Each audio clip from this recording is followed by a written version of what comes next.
ঈদ মোবারক Bangladesh cricket দল। অনেক অনেক শুভেচ্ছা। আপনারা অনেক কষ্ট করে, অনেক শ্রম দিয়ে বাংলাদেশকে জিতিয়েছেন, এজন্য আপনাদেরকে অসংখ্য ধন্যবাদ। বিশেষ করে বোলিং ডিপার্টমেন্টকে, Tanzim Sakib, you are incredible, Mustafizur Rahman outstanding, Sakib Al Hasan last over excellent, and of course Taskin Ahmed দুর্দান্ত।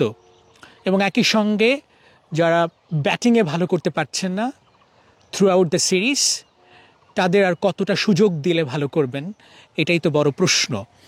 দেখুন, আপনারা সর্বোচ্চ লেভেলে ক্রিকেট খেলেন, সর্বোচ্চ লেভেলে জীবনযাপন করেন, সেই আপনাদের কাছ থেকে আমাদের প্রত্যাশা এতটুকুই, ভালো না করতে পারলে অন্তত স্বীকার করুন ভালো করেন নাই। কেন বলছি? ক্যাপ্টেন স্কিপার নাজমুল হোসেন শান্ত বারবারই বললেন, বারবারই তিনি জানিয়েছেন অধিনায়ক কি ভালো করবে, প্রত্যেকটা ম্যাচে ভালো করবে। আজকে যেমনটা তিনি বললেন বোলিং ডিপার্টমেন্ট ম্যাচ জিতিয়ে দিক, এইটা তিনি প্রত্যাশা করেন। এইটা কিভাবে সম্ভব? প্রত্যেকটা ম্যাচে বোলিং ডিপার্টমেন্ট আপনাকে ম্যাচ জিতিয়ে দেবে? টপ অর্ডাররা ভালো করতেছে না, এইটা ধ্রুব সত্য। পৃথিবীর আর কোনো দল এই মুহূর্তে বিশ্বকাপে টপ অর্ডাররা এতটা কলাপস করতেছে না। তানজিম সাকিব একটা ম্যাচ খেলছে, লিটন একটা ম্যাচ খেলছে, সাকিব একটা ম্যাচ খেলছে, শান্ত একটা ম্যাচও খেলতে পারে নাই। 4টা ম্যাচে তিনি রান করেছেন 26। ক্যাপ্টেন্সি, তার ব্রেন থেকে যে ক্যাপ্টেন্সির মেধা আছে সেইটার কারণে আমরা জিততেছি, এটা মিথ্যা কথা। হ্যাঁ, ক্যাপ্টেন্সির একটা ভূমিকা আছে, কিন্তু বোলাররা যদি ভালো না করে, বিশেষ করে সাকিব, জুনিয়র সাকিব, ও যদি ভালো না করে, তাসকিন যদি ভালো না করে, মুস্তাফিজ যদি অসাধারণ বল না করে, তাহলে আপনি জিতবেন কি করে? এটা অসম্ভব।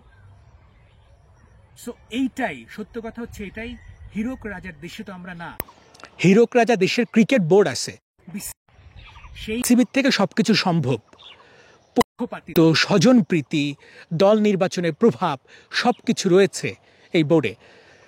First division, second division, school cricket, সবখানে পক্ষপাতিত্ব, সবখানে নোংরামি, সেটা তো আছেই। আমরা যে সুযোগ লিটন, সৌম্য, শান্তকে দিছি, অন্য কাউকে দিলে সে নিশ্চিত করে গোলাপ ফুল ফুটতো, সে নিশ্চিত করে বেলি ফুল হতো।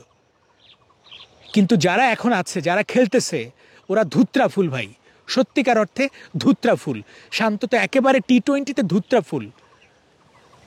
শান্ত নিজেও জানে না ওর কতটা ক্ষতি হইতেছে। ও টি-20-তে টিকতে পারবে না, সত্যিকার অর্থে টিকবে কি করে? টেস্টে, ওয়ানডেতে সে কোনো না কোনোভাবে চালায় নিতে পারবে, কিন্তু টি-20-তে সম্ভব নয়। এই পোর অ্যাভারেজ, পোর ব্যাটিং স্ট্রাইকে অসম্ভব। That's it.